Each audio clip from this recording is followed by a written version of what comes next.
বাংলাদেশ সেনাবাহিনীর শীর্ষ পদে রদবদল হয়েছে। এর মধ্যে এনটিএমসির মহাপরিচালক মেজর জেনারেল জিয়াউল আহসানকে চাকরি থেকে অব্যাহতি দেওয়া হয়।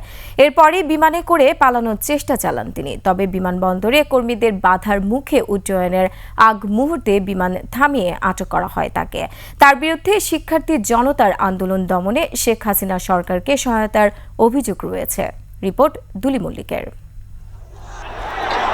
শিক্ষার্থী জনতার গণ আন্দোলনের মুখে শেখ হাসিনা সরকারের পতনের পর দেশের দায়িত্ব নেয় সেনাবাহিনী। দ্বাদশ সংসদ বিলুপ্ত ঘোষণার পর এখন চলছে অন্তর্বর্তীকালীন সরকার গঠনের তোড়জোড়। এর মধ্যেই সেনাবাহিনীতে বড় রদবদল।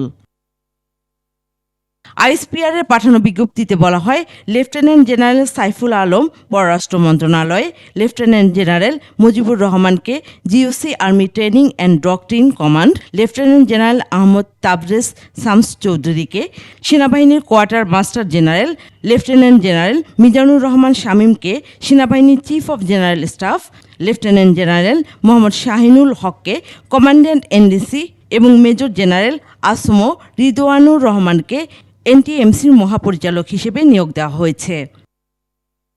চাকরি থেকে অব্যাহতি দেওয়া হয় মেজর জেনারেল জিয়াউল আহসানকে। তিনি জাতীয় টেলিকমিউনিকেশন মনিটরিং সেন্টারের মহাপরিচালকের দায়িত্ব ছিলেন।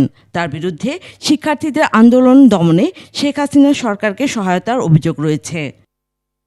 বিভিন্ন সামাজিক যোগাযোগ মাধ্যমের তথ্য বলছে, চাকরি থেকে অব্যাহতি পাওয়ার পর ওই দিন রাতেই এমিরেটস এয়ারলাইন্সের একটি বিমানে করে পালানোর চেষ্টা চালান তিনি। তবে বিমানবন্দরে উড্ডয়নের আগ মুহূর্তে থামানো হয় বিমানটি এবং তাকে আটক করা হয় বলে জানা যায়। দুলি মল্লিক, 21 টেলিভিশন।